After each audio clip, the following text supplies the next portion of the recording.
Lucas capítulo 4. Jesus vence o ataque satânico. Pleno do Espírito Santo, retornou Jesus do Jordão e foi conduzido pelo Espírito ao deserto, onde enfrentou as tentações do diabo por 40 dias. Durante todos esses dias não comeu nada e, ao fim desse período, estava faminto. Indagou-lhe então o diabo: Se tu és o Filho de Deus, ordena que esta pedra se transforme em pão. Mas Jesus lhe contestou: Está escrito, nem só de pão viverá o ser humano. Então o diabo levou a um lugar muito alto e lhe mostrou, em uma fração de tempo, todos os reinos do mundo. E lhe propôs: Eu te darei todo o poder sobre eles e toda a glória destes reinos, porque me foram entregues e tenho autoridade para doá-los a quem bem entender. Portanto, se prostrado me adorares, tudo isso será teu. Contudo, Jesus lhe afirmou: Está escrito, ao Senhor teu Deus adorarás, e só a ele darás culto. Em seguida, o diabo o levou para Jerusalém e o colocou sobre a parte mais alta do templo e o desafiou: Se tu és o Filho de Deus, lança-te daqui para baixo. Pois, como está escrito, aos teus anjos ordenará a teu respeito para que te protejam. Eles te sustentarão sobre suas mãos para que não batas com teu pé contra alguma pedra. E repreendeu-lhe Jesus: Dito está, não tentarás o Senhor teu Deus. E assim, tendo concluído todo tipo de tentação, o diabo afastou-se dele até o tempo oportuno. Jesus volta pleno do Espírito. Então, Jesus retornou para a Galiléia no poder do Espírito e por toda aquela região se espalhou sua fama. Ensinava nas sinagogas e de todos recebia manifestações de grande apreciação. Jesus é rejeitado pelos seus. Jesus viajou para Nazaré, onde havia sido criado, e, conforme seu costume, num dia de sábado, entrou na sinagoga e posicionou-se em pé para fazer a leitura. Foi-lhe entregue o livro do profeta Isaías. Desenrolando-o, achou o lugar onde está escrito: O Espírito do Senhor está sobre mim, porque me ungiu para pregar o evangelho aos pobres.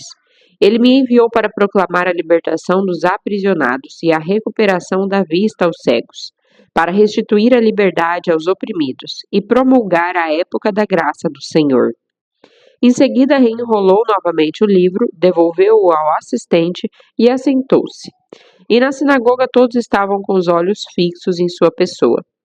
Então ele começou a pregar-lhes: Hoje se cumpriu a escritura que acabais de ouvir. E todos exclamavam maravilhas sobre ele, e estavam admirados com as palavras de graça que saíam dos seus lábios. Mas questionavam entre si: Não é este o filho de José? No entanto, Jesus lhes replicou: Com toda certeza citareis a mim o conhecido provérbio: Médico, cura-te a ti mesmo. Faze aqui em tua terra o que soubemos que fizeste em Cafarnaum. E continuou a falar Jesus: Realmente vos afirmo, nenhum profeta é bem recebido em sua própria terra. No tempo de Elias, posso lhes afirmar com certeza que havia muitas viúvas em Israel quando o céu foi fechado por 3 anos e meio, e grande fome ocorreu em toda a terra.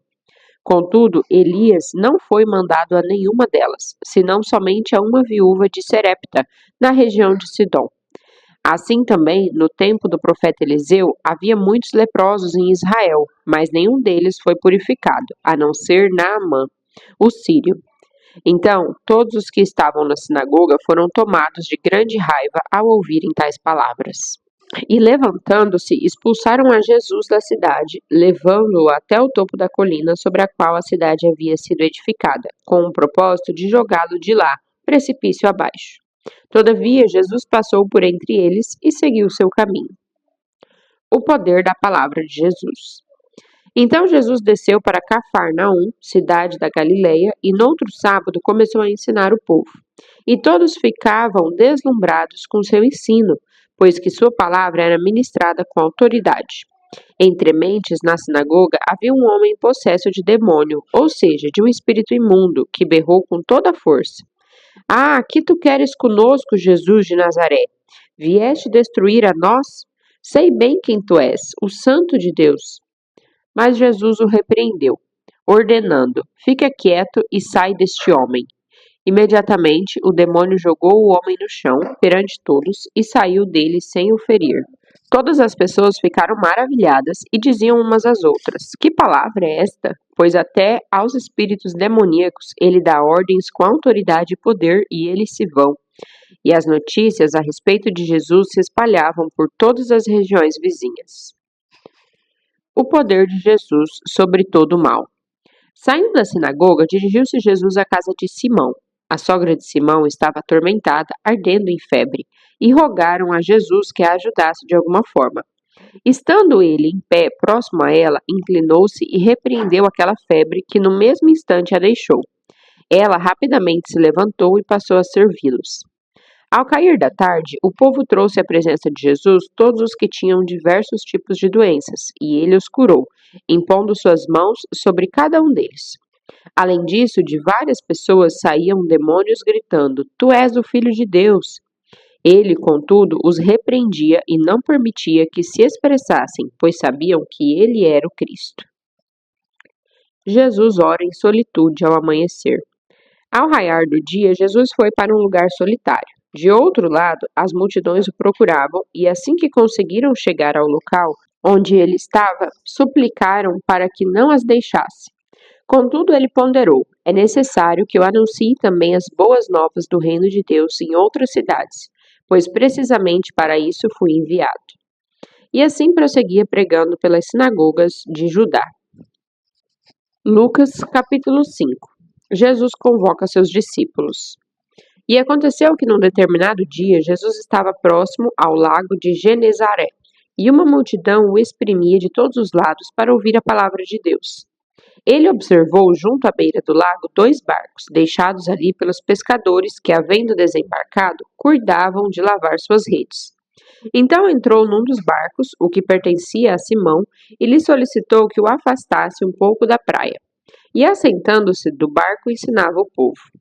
Assim que acabou de ministrar, dirigiu-se a Simão e aos demais, e lhes pediu: Ide para onde as águas são mais profundas, e lançai as vossas redes para a pesca.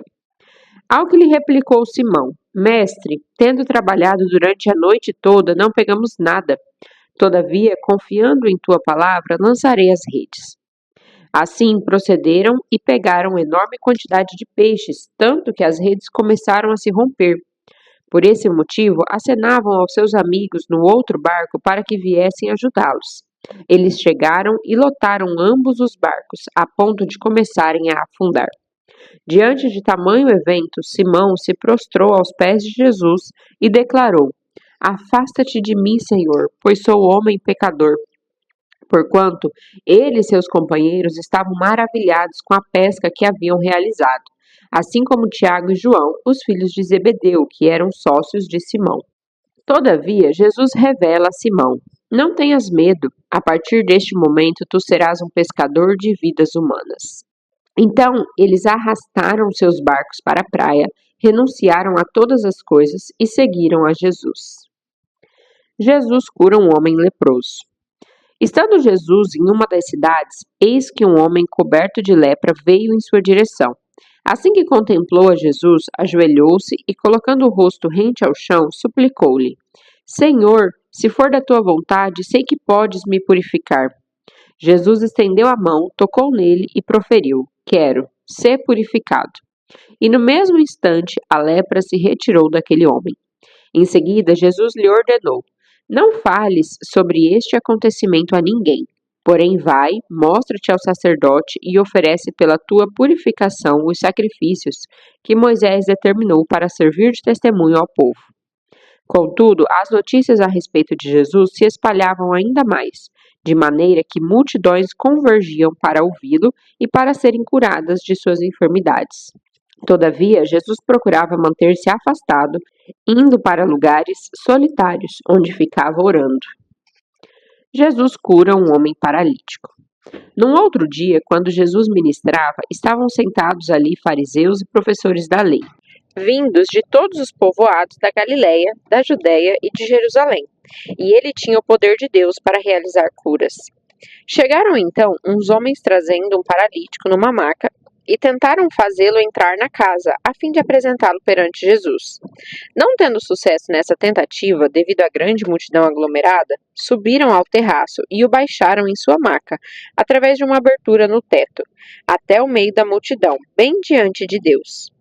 Observando a fé que aqueles homens demonstravam, Jesus declarou: Homem, os teus pecados estão perdoados. Diante disto, os escribas e os fariseus começaram a cogitar: quem é este que profere blasfêmias? Quem tem poder para perdoar pecados a não ser somente Deus?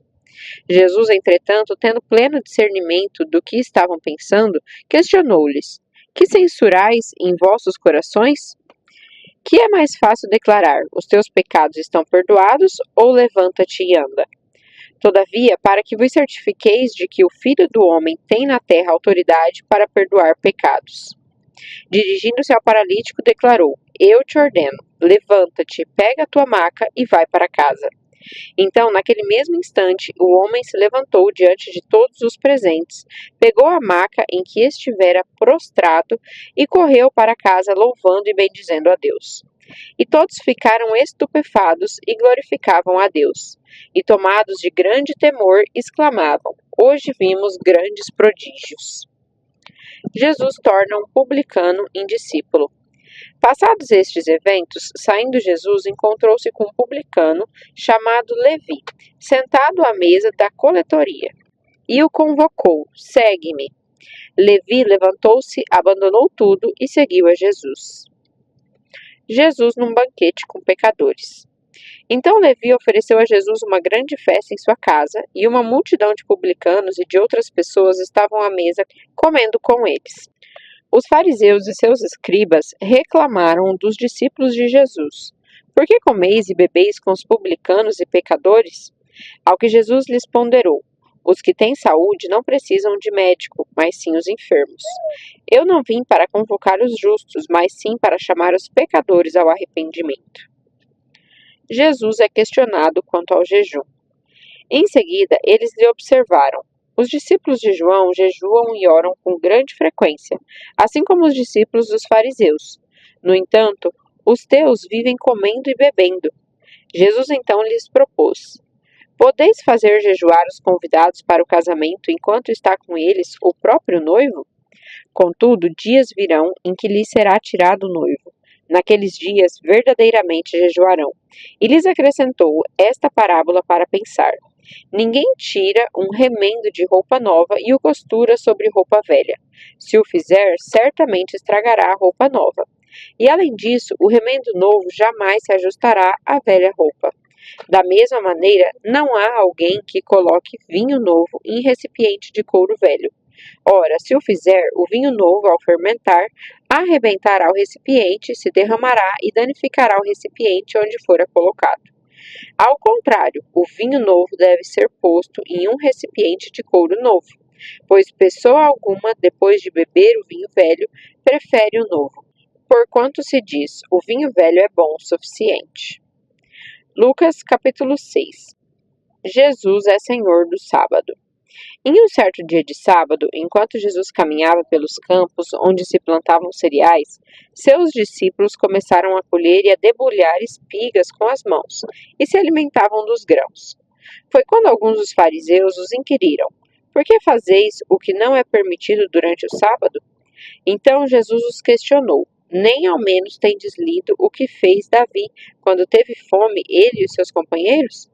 Pois ele entrou na casa de Deus e, tomando os pães da presença, alimentou-se do que apenas aos sacerdotes era permitido comer, e os entregou de igual modo aos seus amigos. E Jesus lhes asseverou: O Filho do Homem é Senhor do sábado. O homem da mão atrofiada. Num outro sábado, ele entrou na sinagoga e iniciou o seu ensino. E estava ali um homem cuja mão direita era atrofiada. Os doutores da lei e os fariseus estavam ávidos para achar algum motivo pelo qual pudessem acusar Jesus, e por isso o observavam com toda a atenção, a fim de perceber se ele o haveria de curar durante o sábado. Todavia, Jesus tinha conhecimento do que eles pensavam, mesmo assim pediu ao homem da mão atrofiada: Levanta-te, vem à frente e permanece em pé aqui no meio. E o homem se levantou e atendeu a ele. Jesus então dirigiu-se a eles. Eu vos apresento uma questão. O que é permitido realizar no sábado, o bem ou o mal? Salvar uma vida ou destruí-la? E Jesus olha atentamente para cada um dos que estão à sua volta e ordena ao homem: estende a tua mão. O homem a estendeu e ela foi instantaneamente restaurada. Contudo, eles ficaram enraivecidos e começaram a tramar entre si sobre que fim dariam a Jesus. Jesus escolhe seus 12 apóstolos. E ocorreu naquela ocasião que Jesus se retirou para um monte a fim de orar, e atravessou toda a noite em oração a Deus. Logo ao nascer do dia, convocou seus discípulos e escolheu dentre eles 12, a quem também designou como apóstolos. Simão, a quem deu o nome de Pedro, seu irmão André, Tiago, João, Filipe, Bartolomeu, Mateus, Tomé, Tiago, filho de Alfeu, Simão, conhecido como Zelote, Judas, filho de Tiago, e Judas Iscariotes, que se tornou traidor. Jesus cura e liberta multidões. Então desceu Jesus com os apóstolos e parou num lugar plano. Estavam ali reunidos muitos dos seus discípulos e uma enorme multidão vinda de toda a Judéia, de Jerusalém e do litoral de Tiro e de Sidom. Pessoas que vieram para serem ensinadas por ele e curadas de suas doenças. Aqueles que eram atormentados por espíritos impuros foram curados, e cada pessoa da multidão procurava tocar nele, pois dele emanava poder que curava a todos.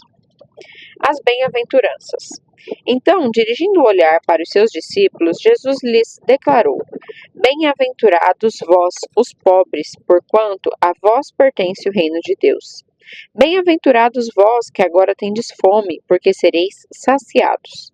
Bem-aventurados vós que neste momento estáis chorando, pois haveis de sorrir. Bem-aventurados sois quando as pessoas vos odiarem, vos expulsarem do convívio delas, vos insultarem e excluírem vosso nome, julgando-o escrável por causa do Filho do Homem. Regozijai-vos nesse dia e saltai de alegria, porquanto imensa é a vossa recompensa no céu. Pois desta mesma maneira os seus antepassados agiram contra os profetas. Os passares de Jesus. Porém, ai de vós os ricos, pois já ganharam toda a vossa consolação. Ai de vós que viveis agora em fartura, porque vireis a passar fome. Ai de vós que agora rides, pois haveis de muito lamentar e prantear. Ai de vós quando todos vos louvarem, porquanto foi assim também que agiram os vossos antepassados com os falsos profetas. Jesus ensina a amar aos inimigos. Contudo, tenho a declarar a vós outros que me estáis ouvindo. Amai os vossos inimigos, fazei o bem aos que vos odeiam, abençoai aos que vos amaldiçoam, orai pelos que vos acusam falsamente. Ao que te bate numa face, oferece-lhe igualmente a outra, e ao que tirar a tua capa, não o impeças de tirar-te também a túnica. Dá sempre a todo aquele que te pede, e, se alguém levar o que te pertence, não lhe exijas que o devolva. Como quereis que as pessoas vos tratem, assim fazei a elas da mesma maneira. Pois se amais os que vos amam, que galardão pode haver nisso? Porquanto até mesmo os ímpios amam aquele que os amam. E se fizerdes o bem aos que vos fazem o bem, qual o vosso mérito? Até os infiéis agem deste mesmo modo. E ainda, se emprestais àqueles de quem esperais receber de volta, qual é a vossa recompensa? Também os incrédulos emprestam aos incrédulos, a fim de receberem seu retorno desejado. Concluindo, amai os vossos inimigos, fazei o bem e emprestai, sem se desesperar por receber de volta. Então, sendo assim, grande será o vosso prêmio, e sereis filhos do Altíssimo, porquanto ele é bondoso até mesmo para com os ingratos e ímpios. Sede misericordiosos para com os outros, assim como o vosso Pai é misericordioso para convosco. Não cabe ao discípulo julgar o próximo. Não julgueis e não sereis julgados. Não condeneis e não sereis condenados. Perdoai e sereis perdoados. Dai sempre e recebereis sobre o vosso colo uma boa medida, calcada, sacudida, transbordante, generosamente vos darão. Portanto, a medida que usares para medir o teu próximo, essa mesma medida será usada para vos medir. Parábola do cego que conduz outro cego. Então Jesus lhes propôs também uma parábola. É possível um cego guiar outro cego? Não acontecerá que ambos venham a cair em algum buraco? O discípulo não pode estar acima do seu mestre. Todavia, todo aquele que completar condignamente seu aprendizado será como seu mestre. Por que reparas no cisco que está no olho do teu irmão e não percebes o tronco que está no teu próprio olho? Como poderás advertir a teu irmão dizendo: Irmão, permita que eu tire o cisco do teu olho, se tu mesmo nem sequer notas o tronco que repousa no teu olho? Hipócrita, retira antes de tudo a trave do teu olho, e só assim verás com nitidez para tirar o cisco que está no olho do teu irmão. Parábola da árvore e seu fruto. Não existe árvore boa produzindo mau fruto, nem, inversamente, uma árvore má produzindo bom fruto, pois cada árvore é conhecida pelos seus próprios frutos. Não é possível colher-se figos de espinheiros, nem tampouco uvas de ervas daninhas. Uma pessoa boa produz do bom tesouro do seu coração o bem, assim como a pessoa má produz toda sorte de coisas ruins a partir do mal que está em seu íntimo, pois a boca fala do que está repleto o coração. A parábola do sábio e do insensato. E por que me chamais Senhor, Senhor, e não praticais o que eu vos ensino? Eu vos revelarei com que se compara aquela pessoa que vem a mim, ouve as minhas palavras e as pratica. É como se fosse um homem que, ao construir sua casa, cavou fundo e firmou os alicerces sobre a rocha. E sobrevindo grande enchente, o rio transbordou e as muitas águas avançaram sobre aquela casa. Mas a casa não se abalou, por ter sido solidamente edificada. Entretanto, aquele que ouve as minhas palavras e não as pratica é como um homem que construiu sua casa sobre a terra, sem alicerces. No momento em que as muitas águas chocaram-se contra ela, a casa caiu, e a sua destruição foi total.